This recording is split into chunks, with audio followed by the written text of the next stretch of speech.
boa tarde a todos. Eu vou dar início aos trabalhos sem muitas formalidades. Quero agradecer ao professor Dalari pela disponibilidade de vir ao Ouro Preto, de ficar pelo menos esse pouco de tempo, que tenho certeza que essa nova geração de alunos será muito tempo, um tempo muito precioso. Tive a oportunidade de estar com o professor Dalari no Ouro Preto em 2010, né, professor? Você esteve aqui no EMED e é um prazer recebê-lo aqui novamente. Cumprimentar o senhor Cristiano, cumprimentar o Otávio Luiz Machado, que é o editor do livro. É a primeira vez que esse livro, né, o primeiro lançamento oficial desse livro, ele está zero bala, está novinho, uma edição muito caprichada do Otávio. E agradecer por o Otávio ter procurado o departamento de Direito, ter tido a vontade de fazer aqui em Ouro Preto, desde alunos de História do nosso curso, do nosso querido FOP, os alunos aquários, e foi meu contemporâneo lá no CHS. Eu fiquei muito feliz com o convite que ele me fez. Bom, o tempo do professor é muito escasso, a gente sabe, né? Peço desculpas pelo atraso, havia uma chuva torrencial em Belo Horizonte. Pode passar? Então eu vou passar a palavra para o professor Dalari, agradecendo, professor, mais uma vez a presença que ilustra aqui na nossa faculdade. Boa tarde a todos. E, de acordo com o espírito da época, eu devo dizer a todos e a todas, para não parecer que eu estou discriminando. Mas eu queria dizer que realmente é motivo de muita alegria estar aqui. Queria agradecer ao senhor Otávio, generoso apresentador, e dizer que, de fato, para mim, motivo de muita alegria ter a segunda edição deste livro. Eu vou rapidamente, para não cansar vocês também, falar um pouquinho sobre este livro, seu conteúdo, mas eu começo dizendo isso. Este livro teve a sua primeira edição em 1985. Fazia 21 anos que o Brasil tinha uma ditadura. E ainda há poucos dias, numa manifestação absolutamente infeliz, um grupo de militantes diz: nós queremos que volte a ditadura no Brasil. É uma imbecilidade, é a melhor coisa que eu posso dizer para quem diz isso. Mas, além de tudo, é uma falta de informação, falta de consciência. A ditadura é a violência ao extremo. E para vocês terem uma breve ideia, eu fui preso pela ditadura, mas fui preso e eles me disseram porque eu cometia o crime de falar de direitos humanos. Onde já se viu? Isso é subversivo, tem que parar com isso. E como eu persisti, eu acabei, você me desculpe estar falando, mas é a minha experiência pessoal. Eu fui preso e depois, como eu insistia em falar contra a ditadura, falar em liberdade, em democracia, em direitos humanos, eles me sequestraram na porta da minha casa.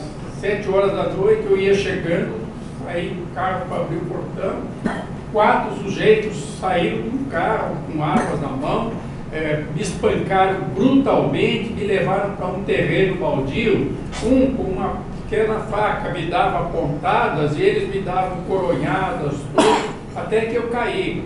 Caía escuro já e certamente eles pensaram que eu ia morrer, porque eu estava sangrando muito. Mas aí é que vem aquela força interior da gente. Eu tinha a convicção de que eu tinha que continuar. Era fundamental continuar.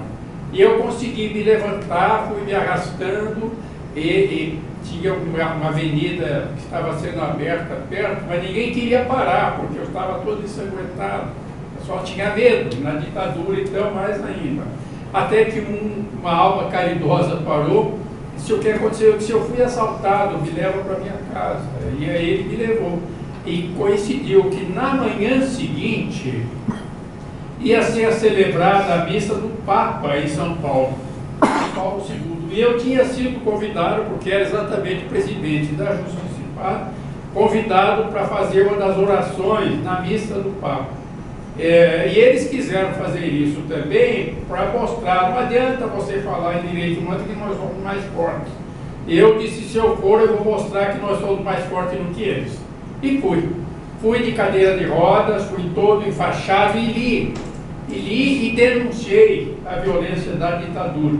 E eu fico impressionado que depois, na Itália, na França, pessoas que acompanham os direitos humanos, eu me lembro de você, todo arrebentado e coisa na missa do Papa. Foi, exatamente. Então eu queria dizer isso. Esse livro foi escrito no momento de resistência, no momento em que era crime falar de direitos humanos e eu insistia em falar. E então, o que eu fiz? Eu quis fazer um pequeno livro em que eu falasse alguma coisa sobre questões essenciais da convivência humana, porque durante a ditadura é proibido falar em direitos, não há nem ideia de solidariedade, de participação do governo, de democracia, tudo isso era crime. E então eu fiz este livro pondo alguns pontos fundamentais com esta ideia de conscientização, de falar sobre pontos essenciais. E eu começo destacando um aspecto, a que está viver em sociedade.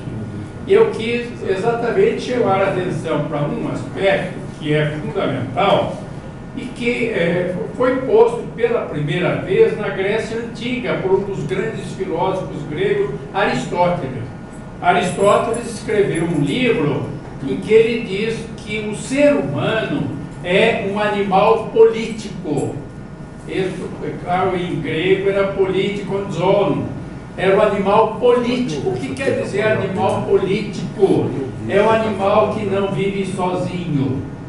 Político quer dizer, em grego era da polis, que era a cidade, era o lugar de convivência.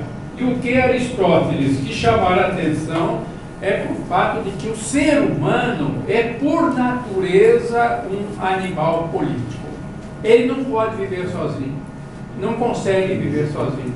Há uma série de exigências, e isso é o que eu destaco aqui, vou rapidamente mencionar a vocês, são necessidades essenciais de todos os seres humanos e que só podem ser satisfeitas na convivência. Então, se a gente começar, vocês pensem no mundo de hoje, vocês imaginem as pessoas mais ricas, tudo isso, não é? Todos os seres humanos têm necessidades materiais, a começar pela necessidade de alimentos. Vocês todos que estão aqui, nós todos nos alimentamos hoje. Mas como é que nós nos alimentamos? Porque teve gente que trabalhou produzindo alimentos. Teve gente que trabalhou transportando, vendendo, nos permitindo obter os alimentos. Todos os seres humanos têm necessidade de alimentação. Então eu posso imaginar a pessoa mais rica do mundo, ela não é autossuficiente. Ela tem a mesma necessidade que todos têm. E depende de quem produz o alimento, de quem transporta, de quem distribui o alimento. Então é uma necessidade essencial dos seres humanos.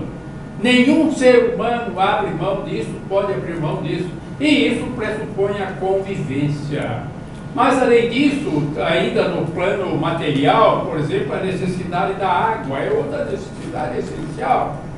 Mas como é que as pessoas conseguem obter este bem essencial? Graças aos outros, graças a pessoas que trabalham, que colaboram, que contribuem para isso. Mas vejam, é mais uma demonstração de necessidades essenciais de todos os seres humanos e que só podem ser atendidas, só podem ser satisfeitas pela convivência. Mas aí eu avanço, então, um outro aspecto, que eu falei em aspectos materiais, mas há aspectos que são inerentes à condição humana, que não são de natureza material, mas que todos têm, e que são também necessidades essenciais, que só podem ser satisfeitas na convivência. Assim, por exemplo, eu passo em seguida as necessidades afetivas. Todos os seres humanos têm necessidade afetiva. Tem necessidade de um relacionamento afetivo, de transmitir amor, de receber amor, ou, se quiserem suavizar a expressão, algum tipo de atenção, quer dizer, algum tipo de reconhecimento, algum tipo de diálogo. E aí eu posso lembrar a vocês, a experiência também do período da ditadura, foi um ponto que me marcou muito. Eu era advogado, tentava, na medida do possível, proteger os presos políticos.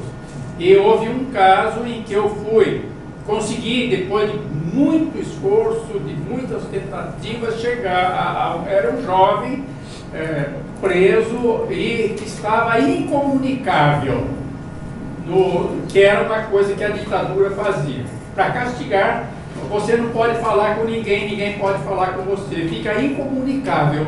E eu consegui o acesso a este jovem, e isso me marcou muito, porque ele me recebeu chorando, desesperado, e o que ele me disse isto, eles me puseram aqui, quando chega o policial de manhã, que vai levar a ação essencial para ele então morrer, eu digo bom dia, ele não me responde. Eu pergunto qualquer coisa, ele não me responde. Eu já cheguei até a dizer uma coisa ofensiva para ver se tinha uma resposta e não tinha. E ele me disse, foi textual, eu vou acabar ficando louco, porque ninguém fala comigo, é como se eu não existisse. E assim, todas as pessoas têm necessidades afetivas. Há necessidade de amar, de ser amado, de ser reconhecido, de ser respeitado como ser humano. Mas, além disso, também no plano não material, necessidades psicológicas, necessidades espirituais. Todos os seres humanos têm essas necessidades. E são necessidades que só podem ser satisfeitas na convivência. A necessidade do diálogo é uma necessidade psicológica fundamental. As pessoas têm a necessidade essencial da comunicação. E sem isso a pessoa se desorganiza como pessoa e chega para uma situação de loucura. E assim também as necessidades espirituais. Quer dizer, não quer dizer necessariamente ser filiado a uma determinada religião, mas esta crença no espiritual, de alguma coisa que vai no além do material, que está presente na vida da gente, isso tudo faz parte da natureza humana, mas nós compartilhamos isso. A vida humana, a vida material, a vida imaterial, é uma vida compartilhada. Nós temos absoluta necessidade da convivência. Então, a convivência é necessária. Mas, aqui, então, eu avanço. A convivência é de pessoas que têm a sua individualidade. Sobre o mesmo fato, nós temos visão diferente, opinião diferente. A nossa opinião sobre como reagir a determinada situação. Isso depende de características pessoais. Então, a convivência cria uma série de outras necessidades.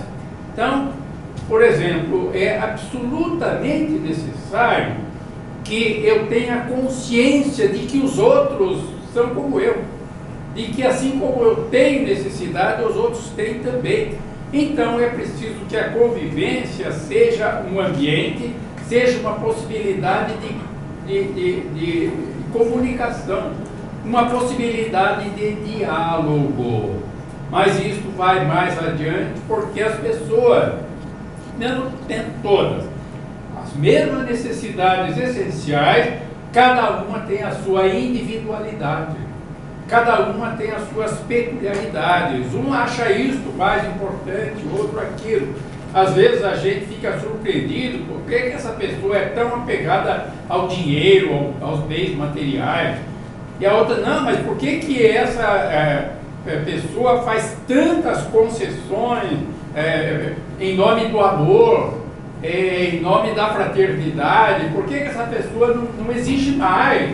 Porque as pessoas são diferentes. cada uma tem a sua individualidade. Mas isto num ambiente em que é preciso conviver. Então, como é que é possível conviver se as pessoas são tão diferentes, querem pessoas diferentes, coisas diferentes, todas têm necessidades essenciais, mas a própria valorização da satisfação da necessidade, ou a maneira de se fazer, não é a mesma. Então, isso coloca uma necessidade, uma outra necessidade essencial, a necessidade de regras de convivência.